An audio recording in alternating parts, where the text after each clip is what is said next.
क्या आपने कभी सोचा है कि ऐसा कोई वस्तु जो इतना श्रापित हो कि पादरी भी उससे डरते हो, उसका मालिक होना कैसा होगा? अगर मैं आपको बताऊं कि वो एक गुड़िया है, सिर्फ एक मासूम बच्चे की खेलने वाली चीज, जिसने अपने पीछे कई मौत, आतंक और कई ऐसे सवाल छोड़े हैं जिसका जवाब शायद नहीं है, या फिर है लेकिन कोई उसे बताना नहीं चाहता। आज हम आपको रीढ़ झकझोर देने वाली एनाबेल की कहानी बताएंगे। आपने कई हॉरर स्टोरी सुनी होंगी, लेकिन जिस डॉल के रहस्य के बारे में हम आज आपको बताएंगे, उसके बाद शायद आप कभी डॉल नहीं खरीदेंगे।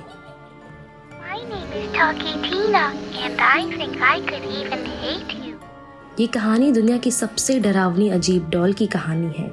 वो इंसानी शरीर की तलाश में निकली जितनी अजीब दिखती है, इसके कारनामे भी उतने ही खतरनाक है। लेकिन क्यों उसे इतना डरावना आखिर क्या बनाता है, और उसके पास अभी भी ऐसी कौन से रहस्य है? ये कहानी कमजोर दिल वाले बिल्कुल भी नहीं देखे।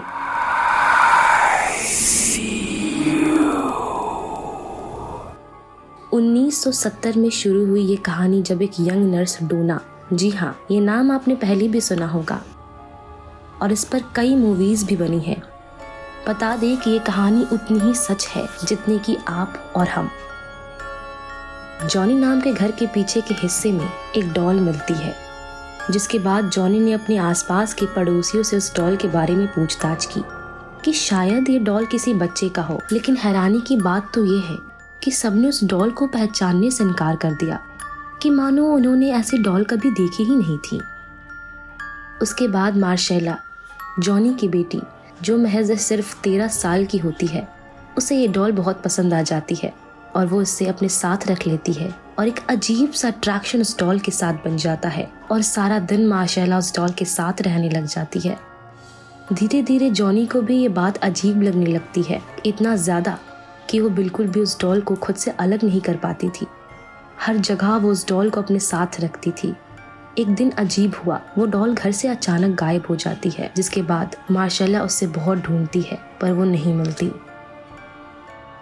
और मार्शेला का रो रो कर बुरा हाल हो जाता है क्योंकि उसे अपनी डॉल की याद आ रही थी।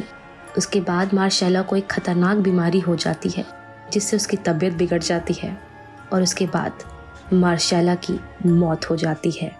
अब साल था 1970, जब एक लेडी को मॉल में एक डॉल दिखती है जो कि ग्लास के डब्बे में बंद थी, और जैसे कि वो डॉल उसे ही घूर रही हो और उसे अपने पास बुला रही हो।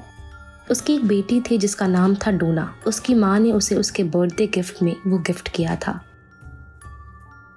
वो डॉल कोई और नहीं, खुद एनाबेल थी। तोहफा के रूप में मिली पहली नज़र में वो सिर्फ गुड़िया थी, हंसमुख और मासूम। लेकिन चीजें जल्द ही अस्थिर हो गई। डोना और उसकी रूममेट एंजी ने अजीबो गरीब घटनाएं देखनी शुरू कर दी, जैसे कि गुड़िया अपने आप में हिल जाती थी, अलग अलग कमरों में बिना किसी कारण के दिखाई देती थी। पेपर और पर्चमेंट में अजीबो गरीब नोट्स मिलते थे जिनमें भयानक संदेश छिपे होते थे। पैरानॉर्मल एक्टिविटीज बहुत ज्यादा बढ़ने लग गई। पर हैरानी देखिए, इतना होने के बाद भी डोना और एंजी का इस पर ध्यान तो जा रहा था, पर वो इतनी गौर से चीजों को ले नहीं रहे थे। लेकिन एक दिन डोना और उसकी रूममेट एंजी ने डॉल के साथ एक एक्सपेरिमेंट करने का सोचा। उन्हें देखना था कि क्या सच में ये जो चीजें हो रही है वो वाकई में सच है या उनका भ्रम।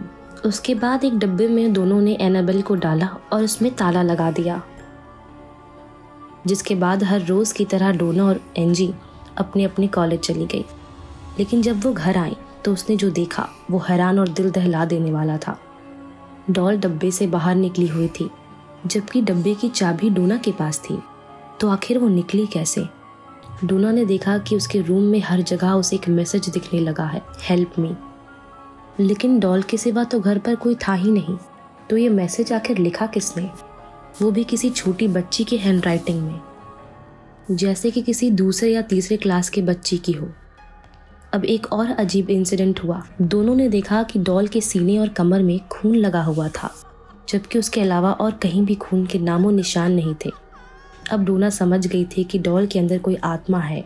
डोना की एक छोटी बहन थी, लू, जिसे एनाबेल शुरुआत से ही पसंद नहीं थी।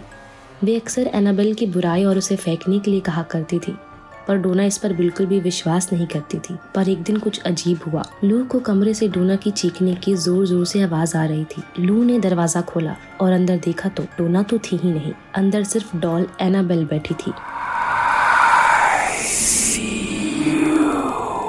उसके बाद डोना को लू की कमरे से आवाज आने लगी, जिसके बाद डोना ने रूम खोला और जो उसने देखा वो हैरान और डराने वाला था।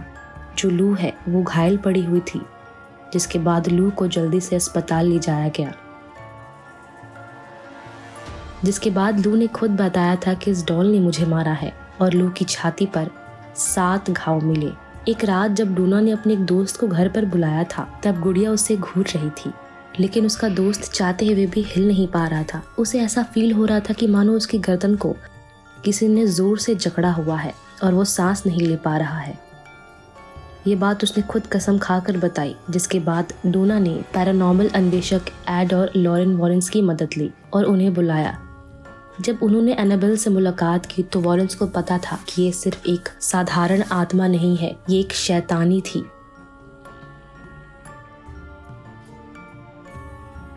जिसके बाद उन दोनों ने ये दावा किया कि उन्होंने एनाबेल के आसपास अंधेरे को महसूस किया।